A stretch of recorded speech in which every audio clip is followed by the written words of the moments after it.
Hi everyone, my name is Zola and this is my series called Art Analysis. This series will go through the style, story, and background of current, cancelled, and finished cartoons. In today's episode, we dive into a wild sci-fi dystopian adventure with psychedelic effects. The second cartoon of this series came from the early 90s, but it wasn't surprisingly cancelled, but rather too niche for the time.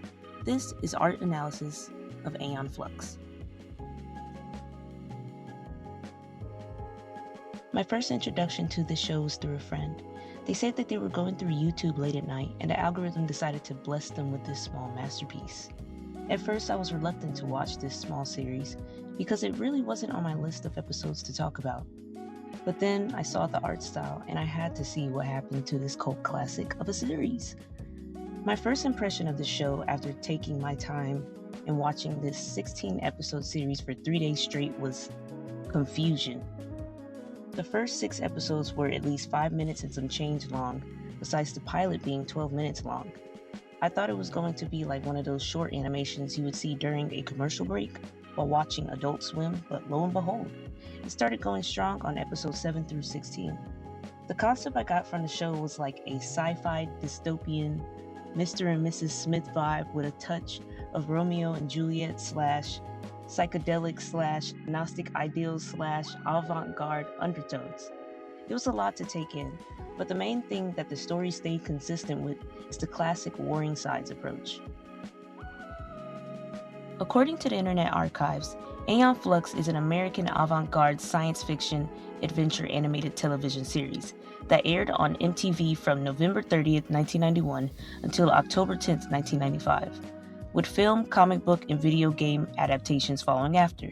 It premiered on MTV's Liquid Television experimental animation show as a 6-part serial of short films, followed in 1992 by 5 individual short episodes. In 1995, a season of 10 half-hour episodes aired as standalone series. Aeon Flux was created by American animator Peter Chung. Each episode plots have elements of social science fiction, biopunk, allegory, dystopian fiction, spy fiction, psychological drama, postmodern visual, psychedelic imagery, and Gnostic symbolism. Peter Chung, the creator of Aeon Flux, had an art style that was inspired by several influences. But before we get into that, I must point out that Mr. Chung has been around for a while working on projects. His more well-known projects that he helped work on was the Rugrats and character design, and even a 3-part episode of Tomb Raider: Keys to the Kingdom. Now back to the art style. According to Mr. Chung himself, he said his influences for his style were Hurge, Egon Schiele, and Mobius. Forgive me for butchering the names. Hurge was the creator of The Adventures of Tintin. I really loved those comics as a kid. Egon Schiele was an Austrian expressionist painter. Lastly, Mobius being a well-known French artist and cartoonist. The art styles being highlighted here are René Clair, German Expressionism, and the Mobius art style. René Clair's style simply deals with clean lines, bold colors, and little to no contrast, also placing cartoonish characters alongside realistic backgrounds, pioneered by Hurge himself. This style has been around since the 1920s. German Expressionism is a completely different overhaul. German Expressionism was an art movement in the early 20th century where themes of the art revolved around emotional intensity, subjective reality, and themes of alienation. Lastly, the Mobius art style, I can't definitely describe it because, in my opinion, it looks that good. And it makes it seem that Mobius drinks a cup of peyote for breakfast before placing his pencil against a piece of paper every morning. Please go look it up yourself because these few little photos I have does little justice.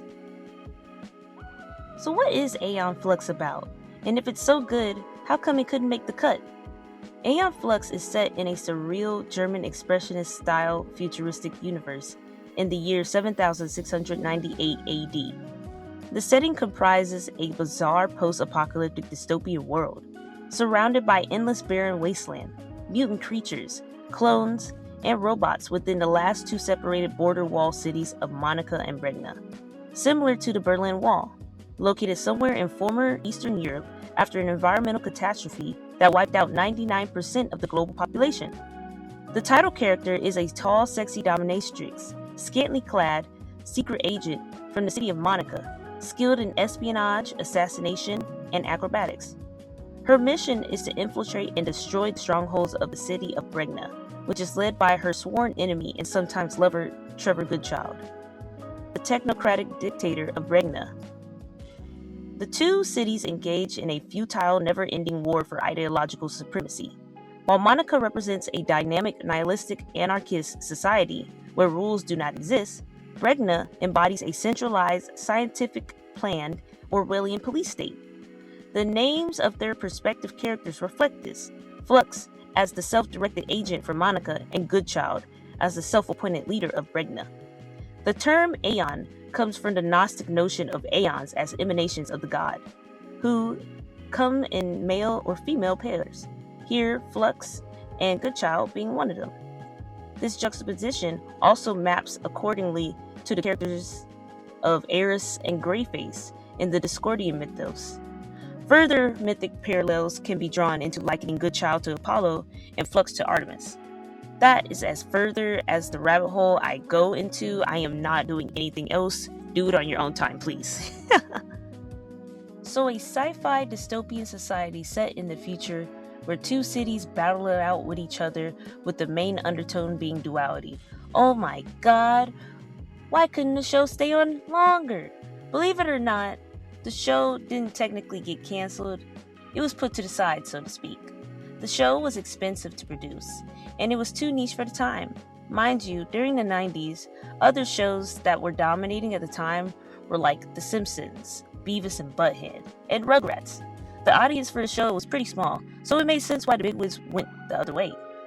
Either way, the show itself is a beautiful, eclectic masterpiece that was made for the eyes of those who want to see organized chaos being painted one brushstroke at a time. If you stay to the end of this video, thank you so much for supporting me, and have a good day, night, and keep powering through with all your might. Bye for now.